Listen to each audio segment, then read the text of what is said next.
Thank you for tuning in to No Sudden Moves Radio. And remember, stay on the proven path so you don't risk falling behind. Here at Business Legends, we don't overthink it. Look around and see what everyone else is doing. If it's working for them, it will work for you. Welcome to Wait It Out, where we believe there's no reason to act now. The opportunity will still be there when the timing is better. The age of disruption isn't coming, it's here. And the boldest move isn't following the crowd, it's following your why. I'm Patrick Ledden, and you're listening to Disruption Lab.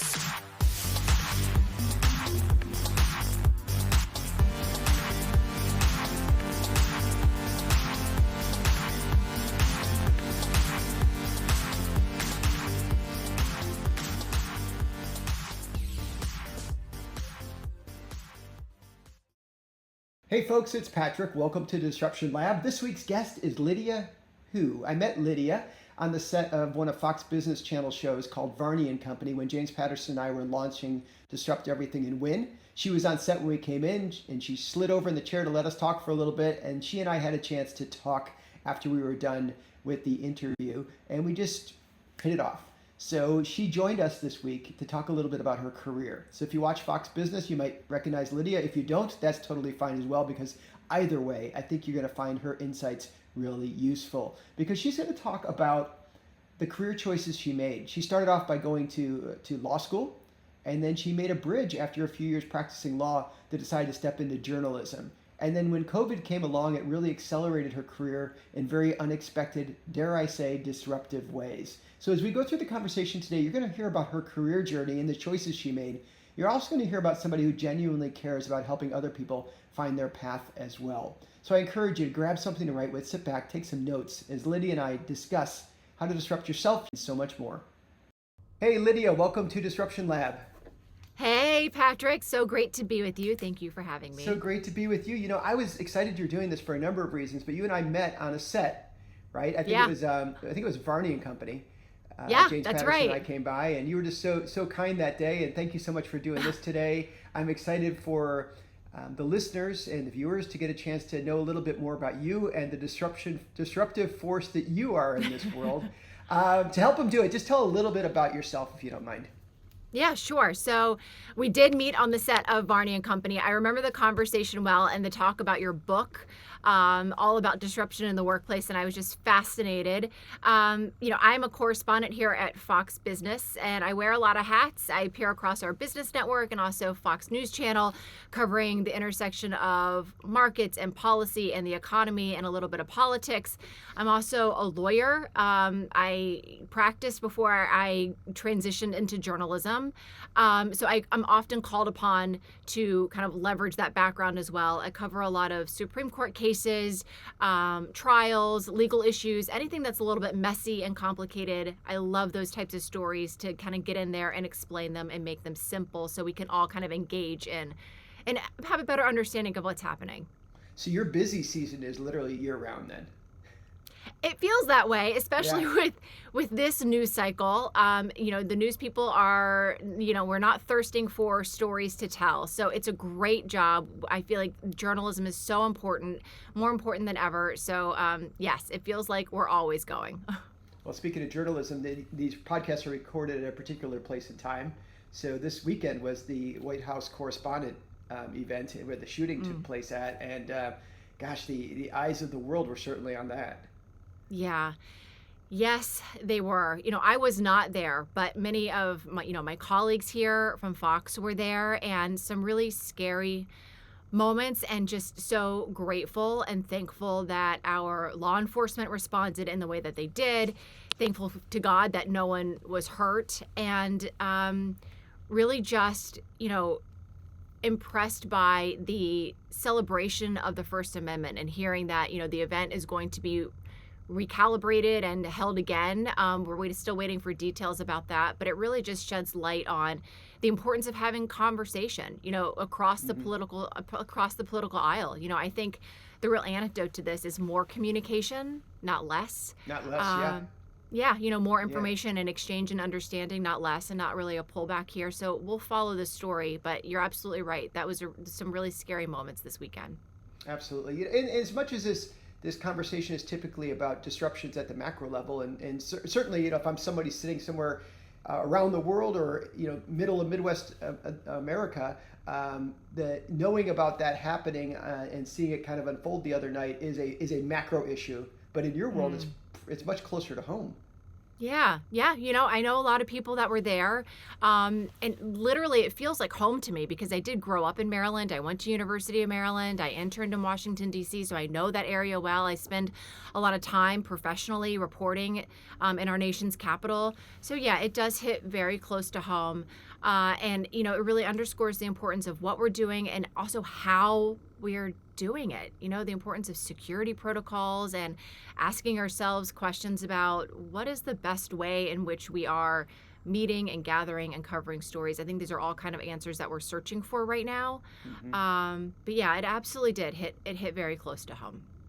Well, let's talk a little bit closer to home in regard to some things you've learned along in the course of your life and your career. So you said I know you went to law school. I also know you went to journalism school. And there's you see people occasionally they're kind of wearing both hats. They'll come on, especially people on television who talk about the intricacies of legal decisions, etc. But let's talk about your journey. Did you always envision it? Like a little girl growing up, you're like, someday I'm going to do law and journalism and be on TV talking about Supreme Court cases. I mean, was that early on your radar? I always kind of had dual interests, growing up. I always thought, was always so inspired by my earliest days by Justice Sandra Day O'Connor. So I think being an attorney was always attractive to me for that reason. I idolized her as soon as I learned about, the incredible trailblazer that she was. But I also loved storytelling, and I loved connecting with people through the power of story.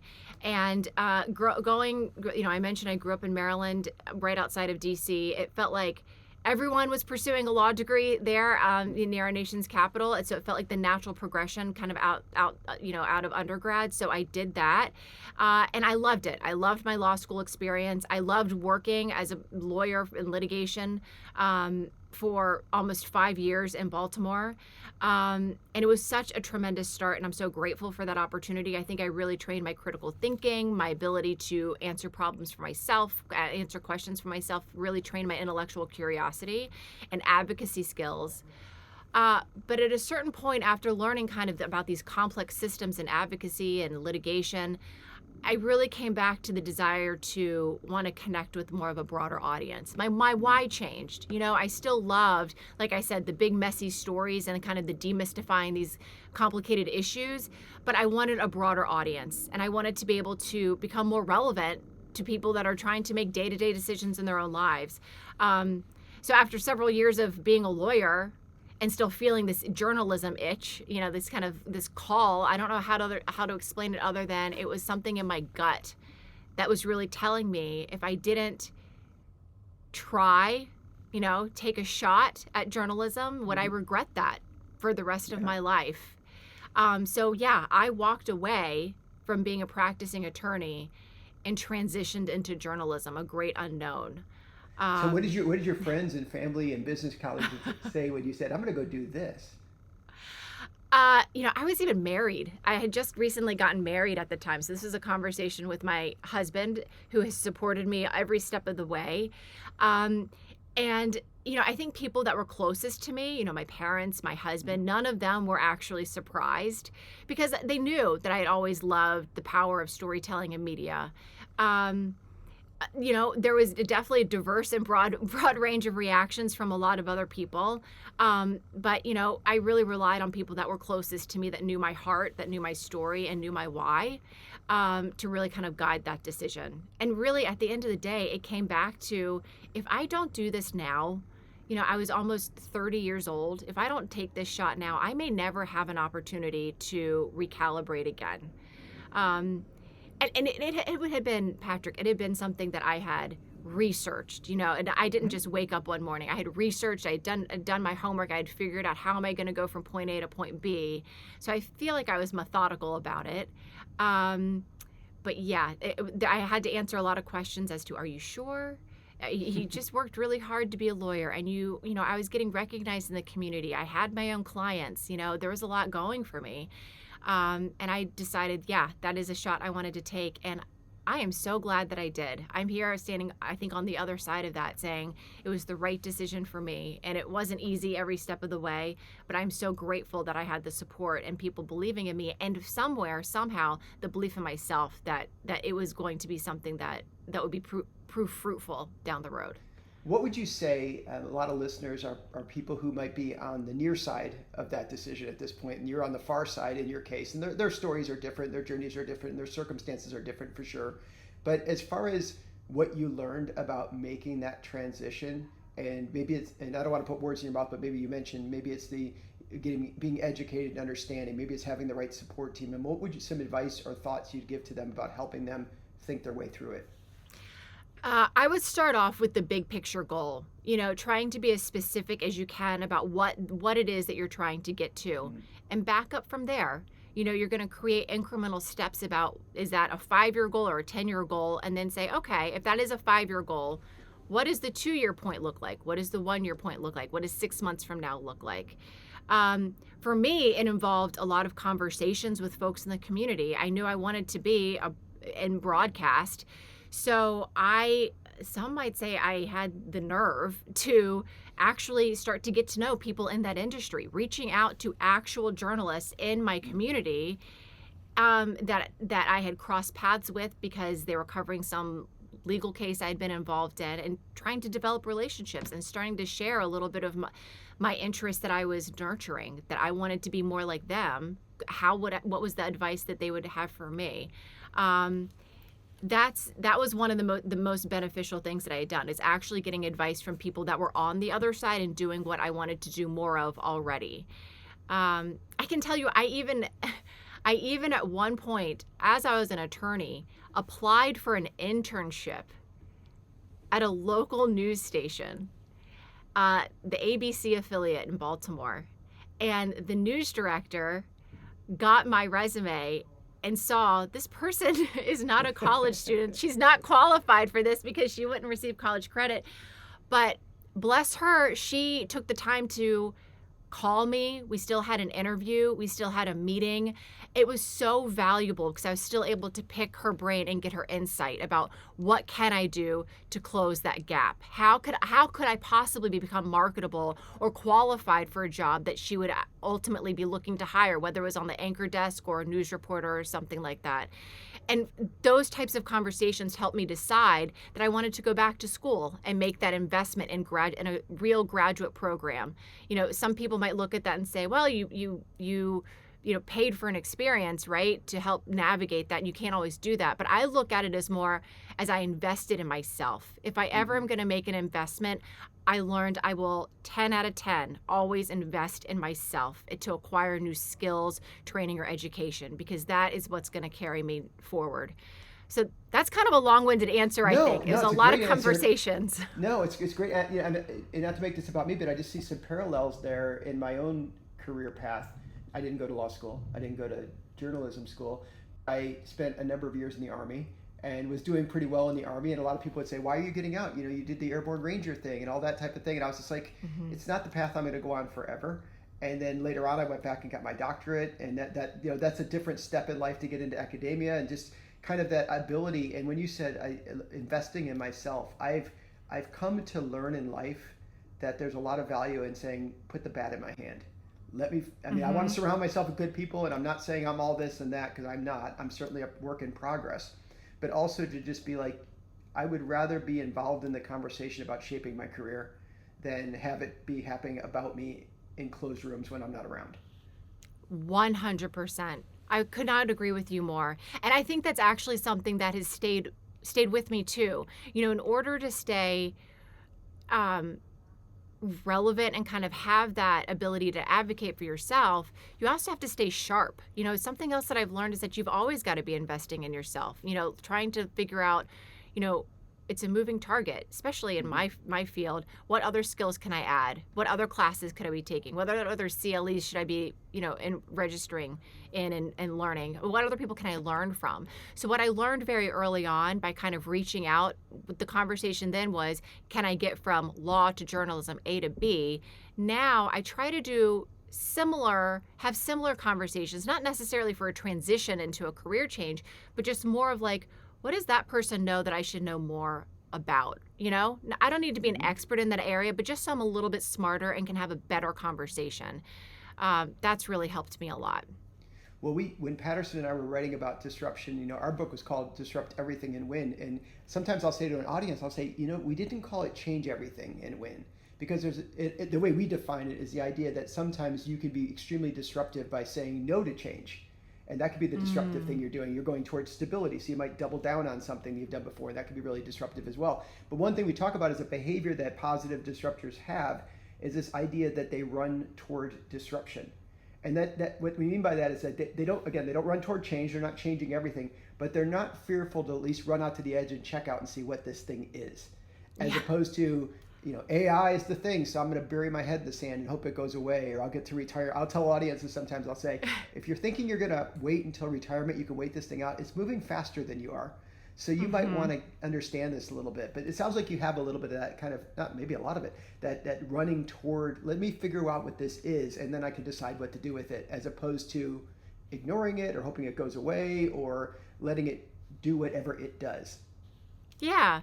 I think that's right. I think that's maybe also part of being a journalist or a reporter, or someone that kind of is naturally curious. I'm always trying to ask questions and, learn more about what it is that I don't know. I think the secret to at least what I think is like success in my career, standing up and taking a shot, is finding that sweet spot where I know what I bring to the table, right? Like I've done enough where I know my core competency.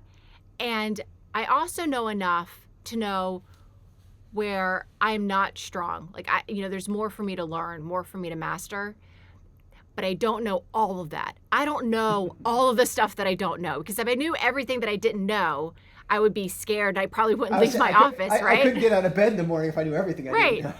You need to know enough. You need to know enough to have confidence, and you need to know enough to understand and still kind of be grounded and have some humility about, listen, you don't know everything, but you can't wait until you know absolutely everything, because you never will. That's really where I find the sweet spot, where I've been able to stand up on my own 2 feet and take my biggest swings and really advocate for myself and gain trust that, you know what, she's made it this far. She'll be able to not know everything that comes her way, but she'll be able to figure it out. When you changed careers and you became a journalist, did you find there was did you like put that hat on right away and like, I'm a journalist, or did you find for a little while you're like, well, I'm a journalist, but I've only done this, or I've only kind of touched that, or I've only had this amount of time on television, or whatever. I mean, how did you, because sometimes people are like, in writing, people say, I want to be a writer. Well, then write. Then go do it, and then if they publish something like, well, I didn't publish in that genre, or I didn't write this type of acclaimed book, or whatever it might be. I mean, did you find that, or were you just like, hey, once I stepped in, I'm in? That's such a great question. I think there definitely was a period of time where I felt, I guess the term is imposter syndrome. I just felt like, is this real? Like, am I actually on the journalism side? And I still feel like I'm a lawyer because I had worked like for so long to earn that. And I still am proud to be that. It took a while. And the best way to get over that was just to get as many reps in as possible, write as many stories, execute as many live hits, pitch as often as possible, learn to advocate for the stories that I thought that we needed to be covering. You just got to do it more and more and more. Introduce yourself to as many possible sources. Hand out your business card as often as possible until it just becomes second nature, until you're not doing it so that you are earning, approval from someone else. It's almost like, you're just doing it because that's what you do, right? So that to me, that was the only antidote to that, was just you gotta put that aside and just gotta go for it. What helps in local news, where I got my start, my first on-camera job, is that those deadlines come fast. So I didn't really have a lot of time to sit around and like think about, oh my gosh, did I pitch that right? Did I do the outreach right? Did I send that email right? Did I file the right FOIA? All that kind of stuff. I didn't have time to really contemplate, because there's not a lot of time. You're doing a lot of things. So you just got to keep going one foot in front of the other, and get your reps in, and that's how your kind of your new identity will build. Do you like that kind of being on a deadline type of vibe rhythm? It helps. It was such a transition from civil litigation, because you have deadlines as an attorney, a courtroom, trial lawyer, but the intervals are much farther. You have like 2 weeks or 30 days or many months, and you are preparing and preparing and preparing for cases that most often get settled anyway. In this, profession, your deadlines are daily, sometimes multiple times during the day. So you don't have a lot of time to strive for perfection. And that was a big transition for me. I'm no longer aiming to file the perfect brief or the bulletproof argument. I just don't have that time. So I'm always trying to recalibrate and put my best foot forward, which has been such a tremendous learning lesson to me, because that's kind of the reality of life. We don't always have all the time that we want to prepare for the next opportunity, but you just have to figure out, what do I know? What do I don't know? Let's acknowledge that. And we're going to put together, for me, it's the best story, the best information, the best interview, the best get I can. And that's going to be it. And that's going to be more than good enough. And usually it is more than good enough. Do you find it's pretty tough in a world where there's just so much scrutiny? Like, you don't have all the time to get it right and get it perfect. You do the best you can with the information you have at the time, because you are up against the deadline. But at the same time, everybody's got a device and tell you what you're wrong about. I mean, that's a lot. It is a whole lot. It's a lot. And it's something that I always have to work on, being kind of, you got to get your armor on, and you have to start paying attention to who are you going to take criticism from. That's one lesson that I've learned is, is this someone that I really respect and value, and their opinion of me matters? Because everyone's going to have an opinion, especially when you're public facing. Mm-hmm. So, I just had to quickly learn to synthesize, and figure out, listen, maybe that criticism is not coming from a place that I really value, and I don't really need to pay attention to it. On the other hand, when you get some feedback that maybe you don't love, but it's coming from a place that you need to listen to this, recognize that is a gift as well. Yeah. Because that's an opportunity to learn and get better. If people never told you what they thought of your work product or your performance, there's no opportunity to learn and grow. You're kind of working in a black box. So even when it's something like, gosh, I really wish it had been better feedback, or more positive feedback, it's up to you to kind of take ownership and, digest that and figure out, what do I do with it? And most of the time, when it comes from a place that I respect and a person that I really value in my professional life, my professional realm, there's usually something I can do with that information that helps me recalibrate and grow from it. And I've trained myself to really be really grateful for it. Yeah, because it can be fuel, right? I mean, it can be fuel in a good way, even if it's sometimes something you don't want to see or read or hear or whatever. Right. At the end of the day, if you're like looking at like, this is going to help me move toward what we're trying to get to. And the other part is recognizing that when someone gives you feedback that is raw and honest and maybe not glowing, it's actually making them vulnerable too. It's human nature where you want to be able to connect with someone, and it's a rosy, right? You want to be able to be likable and have like a relationship that you trust one another and you like one another, right? So if someone is going to be raw and vulnerable with you and tell you something that is not so rosy and great and it might be hard for you to take, recognize they're kind of going out on a limb doing that as well, because they're risking, maybe you're not going to receive it well, right? So when I learned that kind of like that side of the feedback, I really learned to kind of accept it as a gift.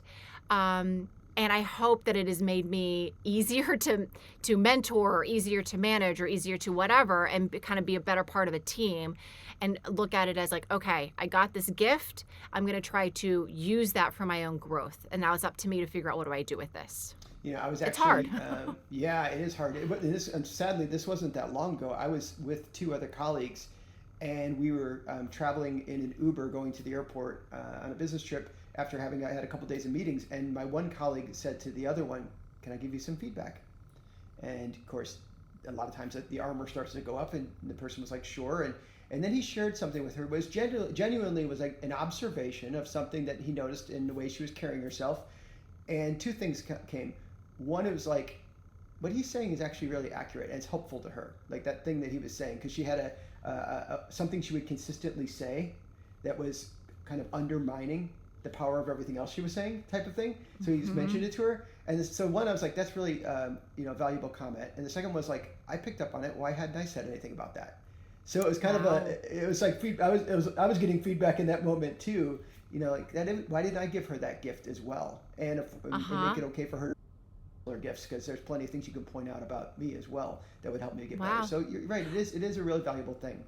Well, why? What can you answer that question? Why didn't you share, that kind of idea or that feedback with her? That's a totally fair question. I think it's because, and people listening to this podcast know it's always these moments where I go, oh, I screwed all that up. But I think it was, I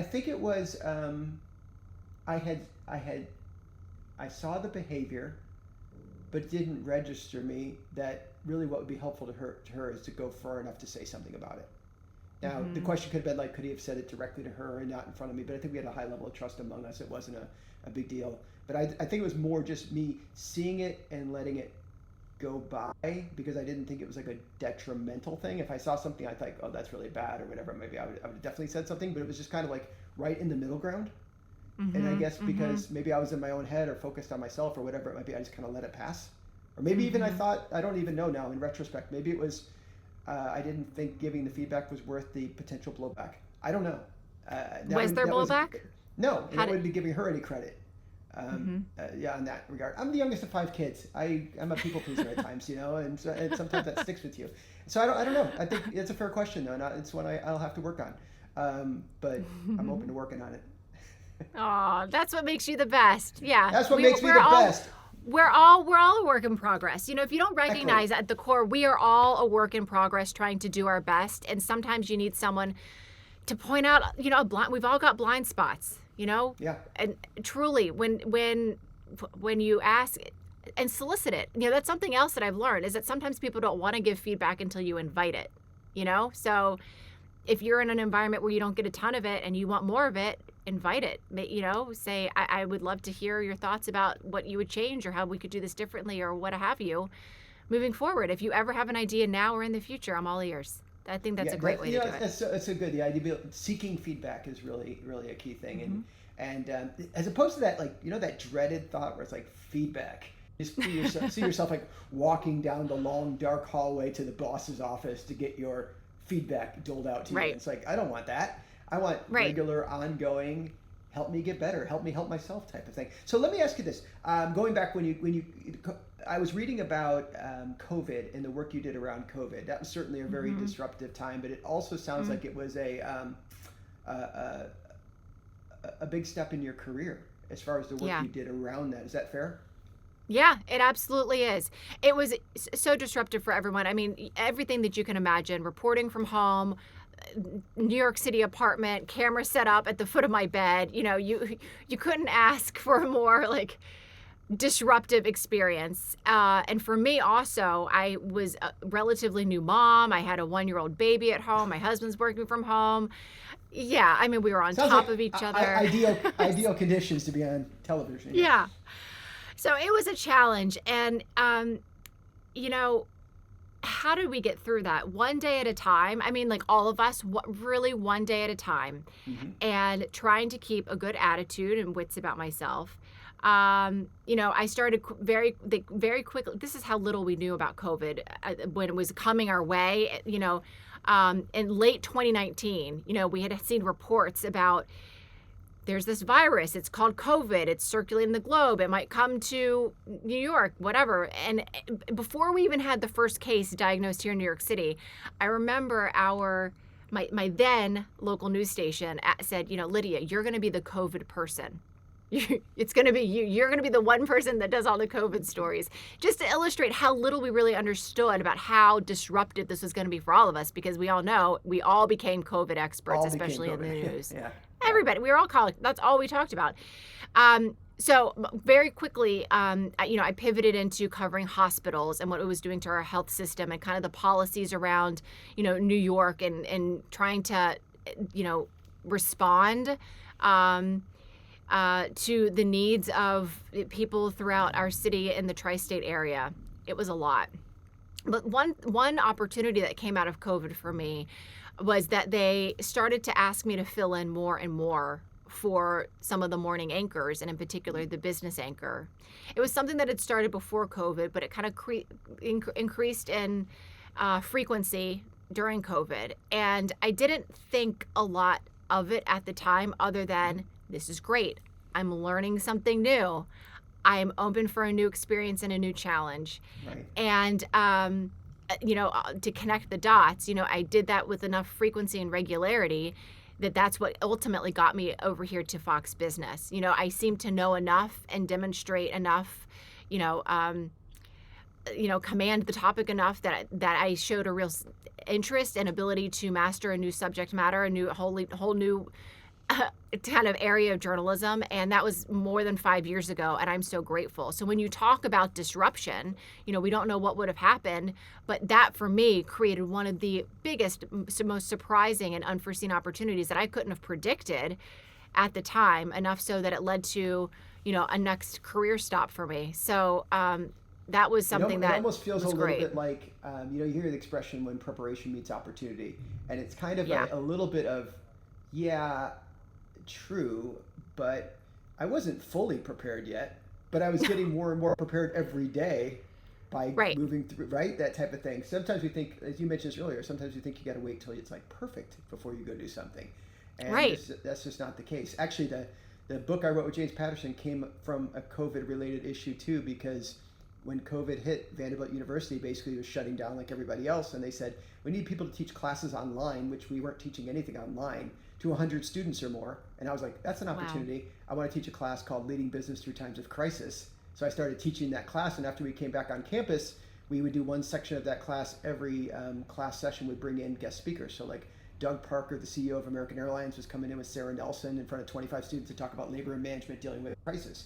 And one guy who came in was James Patterson and talked about what he called at the time, his presentation was called The Power of Disruption.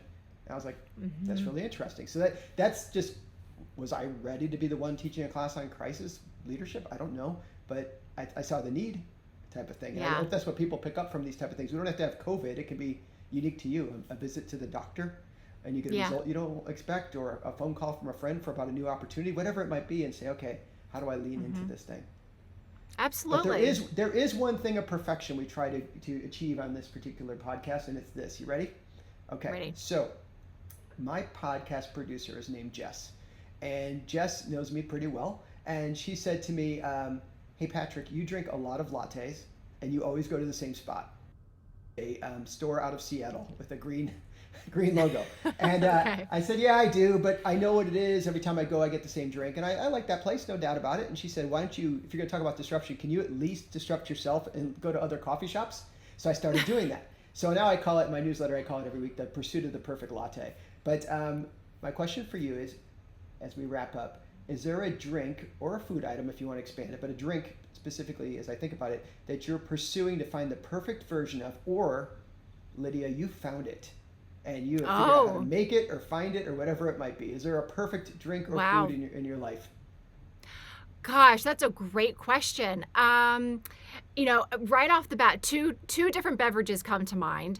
I just recently got back from Taiwan, which is the birthplace of the bubble tea. Bubble tea, I don't know if you've ever had that. Yeah, they have like little boba bubbles or like their little tapioca balls inside the tea.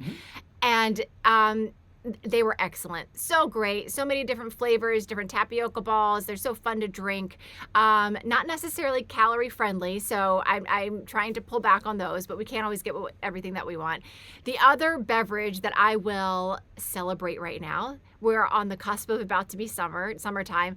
I love a Friday afternoon white wine spritzer with my husband after a long week of work, relaxing at dinner, there is nothing more refreshing to me than a little Pinot Grigio. And I don't mean to offend all the wine aficionados. I am not a wine aficionado, so I just take whatever Pinot Grigio is around, add some club soda, add some ice, a little lime wedge. And to me, it is just relaxation, summertime, fun, happiness, family, friends. That to me is the perfect drink.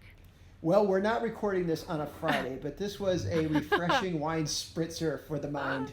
I appreciate you chatting today. I know you're so busy, and just taking time to carve out from your calendar to spend a little bit of time with us, we really appreciate. And I really hope people listen to the story that you shared about the transitions you made and how you leaned into them, but also at the same time and continue to invest in yourself along the way. And I think that's just so informative and insightful. And I encourage people to get to know your work better. I think you do a great job, and you just carry yourself so well. And I guess whether you're in the courtroom or the studio, you're just a winner. So thanks for joining us today. Oh, that's so nice. Thank you very much. My pleasure. Take care. Well, folks, that's all I have for today's episode. Big thanks to Lydia Hu for joining me today to talk about her life, her work, her career, what she's learned along the way, and how she's carved out her own disruptive path. I encourage you to reflect on the thoughts of what she shared about investing in yourself and betting on yourself and taking some risks and chances along the way by surrounding yourself with people who are willing to give you feedback to help you to be better. That's all I have for today. Thanks so much for joining me. My name's Dr. Patrick Ledden. Now go disrupt for good.